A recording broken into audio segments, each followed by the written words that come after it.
Are you a lifelong fan of General Hospital? Are you a new fan who wants to know more about the history of the show? Do you enjoy talking about the show with others? Do you find yourself yelling at the TV? Is your self-care an hour a day in Port Charles? If so, we invite you to join hosts Amanda Kimmel and Shannon Coach at the place where all the hidden conversations take place and secrets are revealed. Meet us at Pier 54, a General Hospital fan podcast. Hello. Hi. Welcome to the Port Charles 411 Part 6 of Lila Quartermaine. I know. Happy Father's Day. We started this on Mother's Day. We're going to continue through my birthday. Maybe we'll make it through the 4th of July. There so we'll just hit all the major holidays. Yeah. But this gets us started in 1999. I mean, I know what we talked about last week was a little bit short because it wasn't really a lot some going years on. they just don't have as much to do. Nope. All right, so we will start in 1999, February. Lila is in the parlor when Ned walks in. She wants to know what is going on, and Ned tells her that he didn't intend to keep anything from her. He just wanted to check the facts first. He explained what Carly is proclaiming. Jason has kidnapped Michael. He lays all the blame on AJ. AJ is the one that pushed Jason to do what he has done by threatening Jason with a DNA test and a letter from Ferncliff. Ned is definitely on Jason's side and defends his actions. He consoles Lila and tells her that she is the one that holds the family together. Emily finds AJ alone in the parlor and tells him that he just missed grandmother. Lila is upset and it's AJ's fault. She defends Jason in his actions. Ned returns to the cottage to find V reading Felicia's manuscript. Who's V? Wasn't that Jax's? Oh, okay. He tells V that he doesn't care what she's doing. He's having a bad day. He just got through telling Lila what is happening and he hates to see her get hurt like this.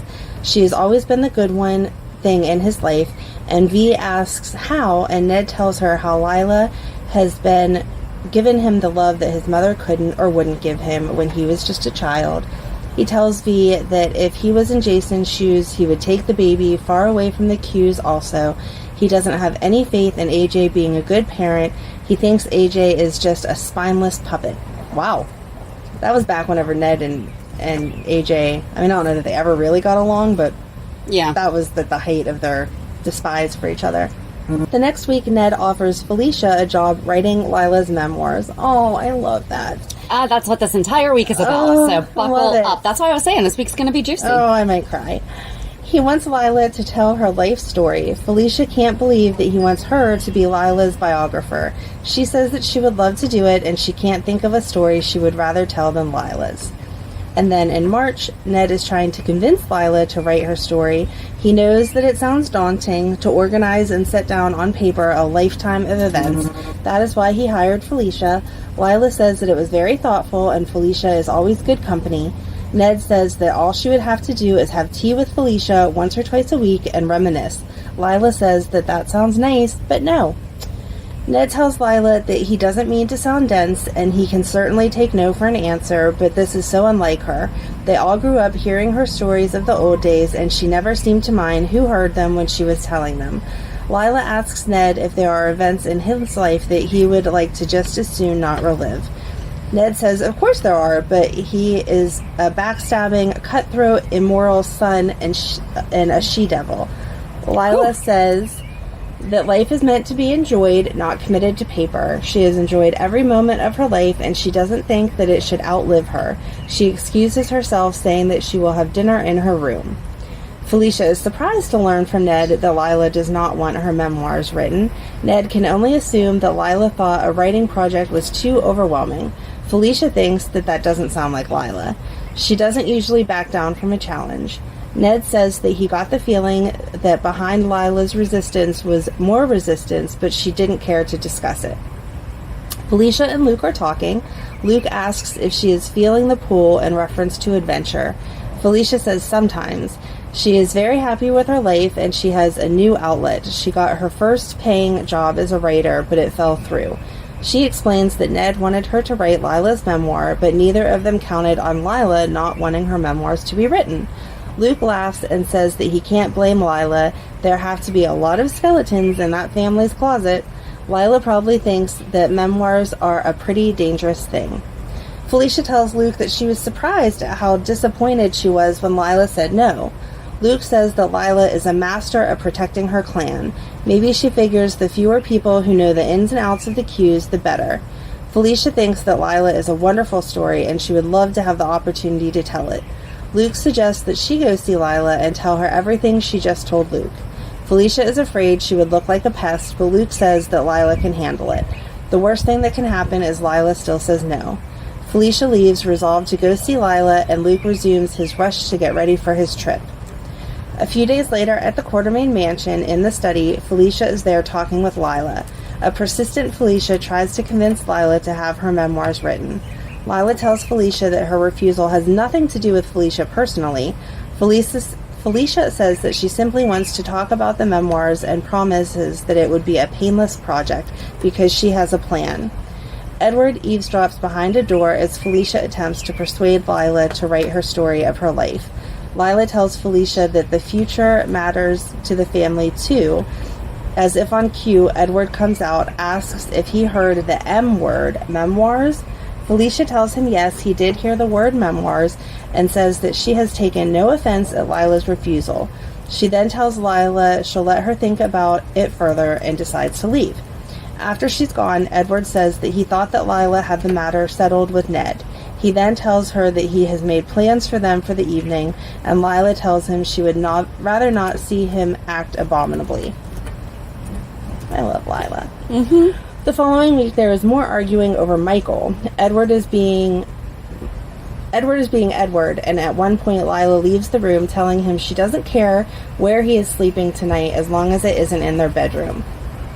On March 10th, Mac walks in to find Felicia working on her manuscript. He teases her a bit, but reassures her that her writing is very good. Felicia is still feeling blue because Lila did not agree to put her memoirs in print. Felicia fantasizes about writing Lila's memoirs. She is eager to learn about Lila and Edward's courtship and what keeps them together. Back at the mansion, AJ looks to Lila for advice. Lila tells him he would not like her advice. She warns him it would mean doing the hardest thing he has ever had to do. AJ abruptly leaves. Edward is outraged that Michael is still crying. Lila offers a suggestion in which Edward quickly rebuffs. Lila in turn calls Felicia and agrees to her writing her memoirs. Edward overhears this and is very upset. Felicia is thrilled to be writing Lila's memoirs and shares it with an unenthusiastic Mac. He doesn't feel like it will be juicy enough, and Felicia feels honored to be the author. Felicia begins her interview with Lila. Edward interrupts and refuses to leave. Lila forces Edward out of the room so Felicia and her can be in private. March 12th, the Qs are all fighting about Michael again. Lila decides to call Jason and invite him to the mansion. Lila asks Jason to please come and see Michael. She argues Jason that Michael isn't sick or hurt, he just needs him. Jason agrees to come right away. Lila hangs up the phone and informs the Qs that Jason is coming.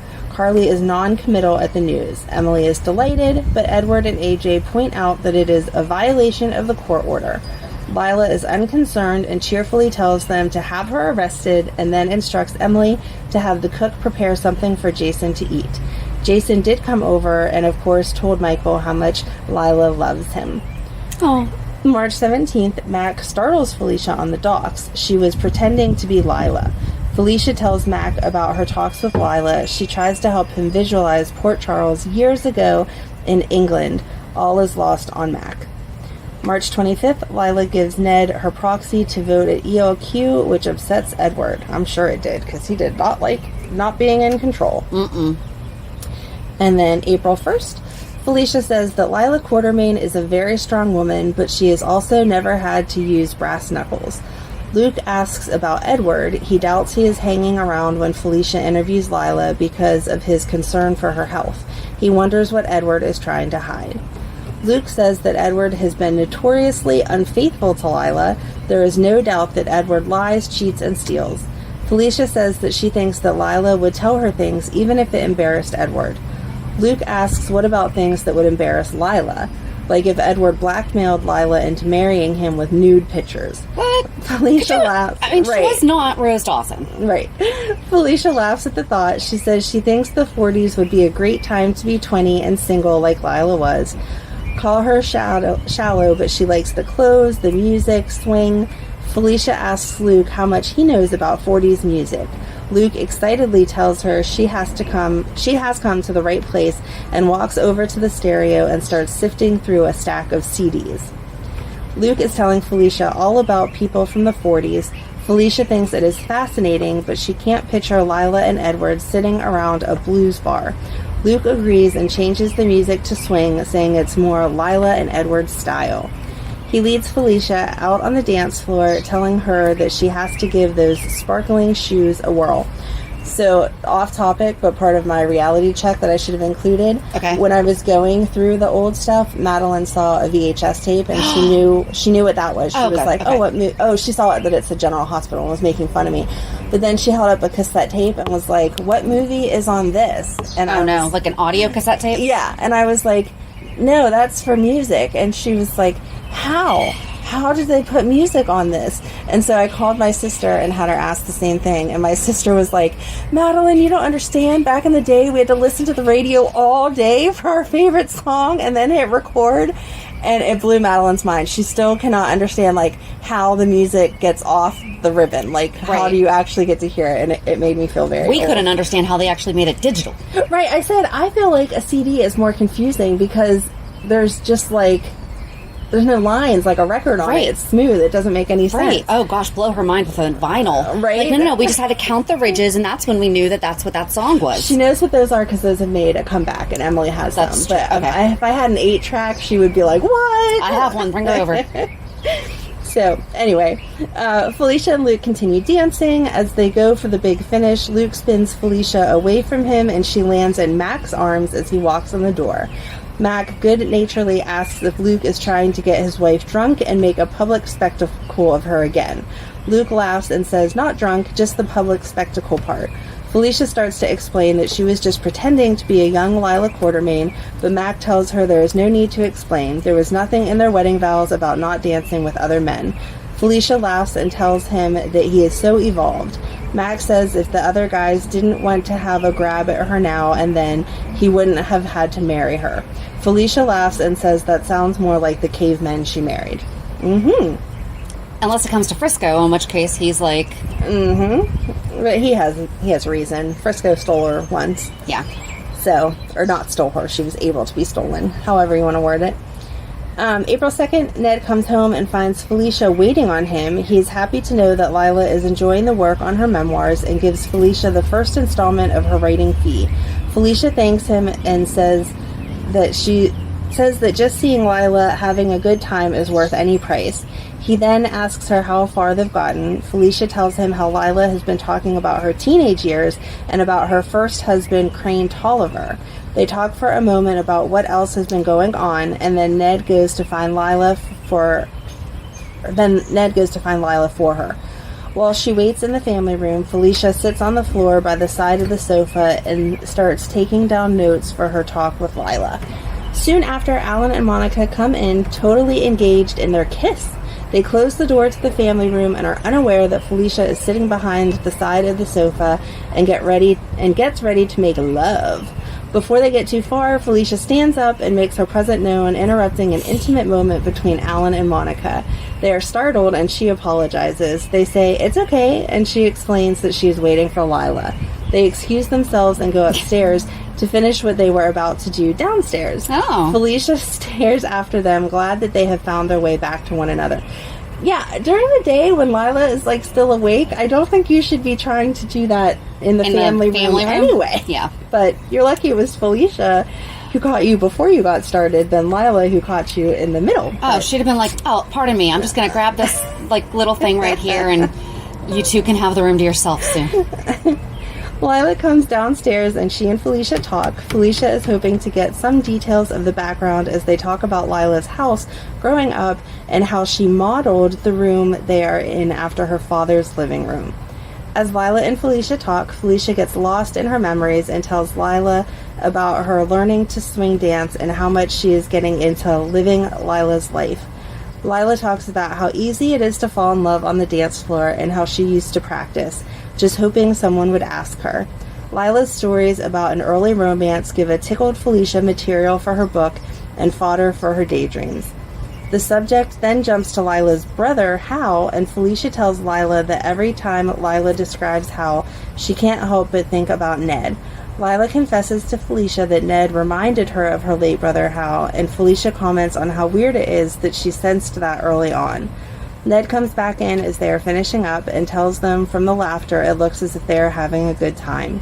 Felicia tells Lila she'll see her at their next session. As Ned wheels Lila back up to her room, she tells him how much he reminds her of her brother Hal. Alone in the family room, Felicia imagines herself as a young Lila dancing around the living room.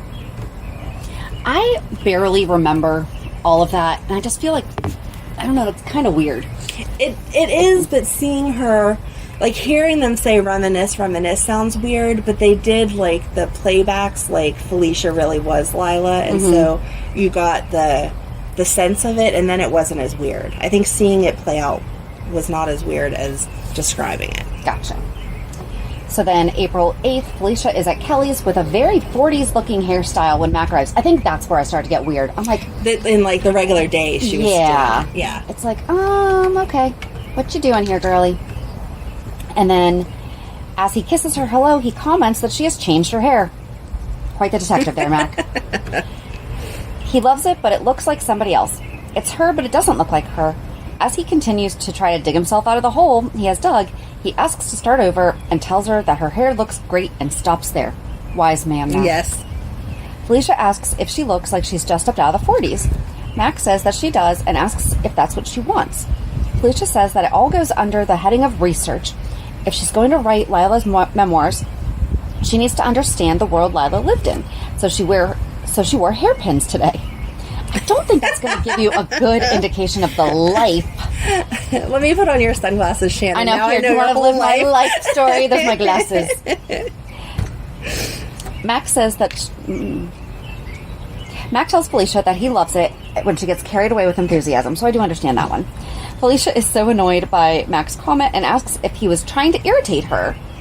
Felicia angrily tells Mac that cheerleaders have enthusiasm, and putting her in that category is like patting her on the head and saying, "Isn't that sweet?"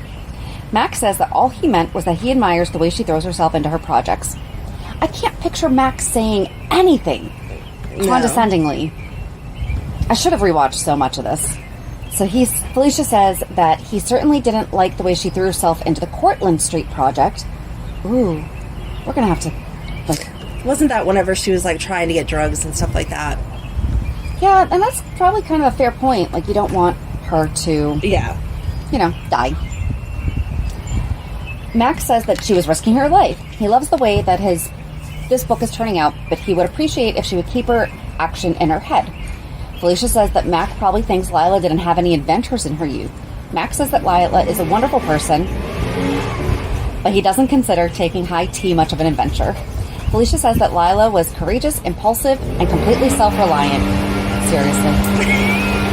She thinks that is the nicest thing Mac has ever said to her. She is not assumed when Mac reaches over her and pats her head. I'm sorry, my neighbor just decided to start pulling out his weed marker. That sounds like a... It did. Something else. It did. It really did, yes. Oh, I'm sorry, it's his leaf blower. Maybe just we don't have a broom. A minute to get the grass off. We'll give him a quick pause. Okay. April 9th at Luke's place. Felicia comes in, made up to look like Lila back in the days, and gets Luke's opinion. Luke tells her she looks very Carol Lombardish. Felicia explains to an approving Luke why she's decided to wear the appropriate hairstyle and clothing for inspiration as she pens Lila's memoirs of the 40s. I think this is where I don't understand why people are so... Felicia and Luke would have been great. Like, she was putting herself in a completely different... Right. It wasn't Felicia. She was just pretending to be somebody else, and... I don't know. She then admits that she wants to feel young, like a young Lila. He pours her a drink and they chat, and Felicia tells Luke that she has a favor to ask him. Felicia asks to borrow a few LPs from Luke's famous collection, but Luke informed her that he has never parted with his babies unless he was with them, a Spencer rule. Felicia promises to take care of them, but Luke told her that no one takes care of your albums as well as you do, and it's a lesson he learned a long time ago. April 27th, Felicia and Lila briefly discussed Lucky's death and the effect it had on Emily. Lila said that Emily was devastated, but that she grieved privately. Felicia then talked to Lila about the first time she met Edward. She said that Edward was the love of her life, but when they first met, she had been engaged to a man named Elliot Thompson. Felicia asked what had happened to him, and Lila informed her that Elliot had been killed in the war. She also explained that it had been an arranged marriage. Lila also told Felicia about some letters that she had exchanged with Edward and her cousin Eleanor. Felicia gathered her things, getting ready to leave the Quartermaines when Edward entered. He told her about the first time he had ever seen Lila and how she was the most beautiful woman he had ever seen. The phone began ringing, and Felicia made her escape as AJ and Carly entered. In May, Chloe was intrigued by Felicia's request to gain access to Lila's old love letters. At Chloe Morgan's fashion show, Felicia and Chloe wait for the arrival of the letters. Chloe apologizes for the delivery taking so long and confesses to Felicia that it was because of her Aunt Eleanor's reading Lila's letters that inspired Chloe's first design. Chloe invites Felicia to stay and talk with her more about Lila and Edward, to which Felicia declines, saying she must get back to her girls. After Chloe receives flowers for Jackie Collins, the letters arrive. They are kept in this beautiful antique box, which Felicia opens. As Felicia begins to read the letter of the garden party aloud, Chloe recites it from memory. Felicia's eyes fill with tears as she exclaims she can't catch her breath. Felicia, we really should have watched some of this. Yes. Felicia thanks Chloe for the letters and promises to return them as soon as she finishes. She explains to Chloe that she never thought writing Lila's memoirs would affect her so much, but that the story has begun to inhabit her. She promises to email Chloe when she returns to Port Charles. Chloe asks for her to send pictures of the family. She feels so close to Felicia. On May 11th, Felicia prepares Chloe for her introduction to Lila. While Felicia goes with Reginald to get Lila, Chloe stays in the foyer. I know, stays in the foyer to wait. No sooner had Felicia left all the Quartermaines pour into the lobby, having an argument about the custody trial still. No one seems to notice that Chloe's even present. They all storm away to different parts of the house and slam doors. Ned finally notices Chloe. Ned flatters Chloe about her fashions and advertising campaigns. Ned tells Chloe not to worry about Edward. She can't believe that he is the Edward of the love letters, and Ned assures her that was in fact Edward. About that time, Edward comes into the foyer, bellowing for Reginald and to round up the family. Upon seeing Chloe, Edward immediately becomes charming, and Chloe declares that he is the Edward she knows. But she's made up in her head that read these letters. But yes, Chloe explains why she is there, and Edward tells her that he is no longer giving money handouts to family members.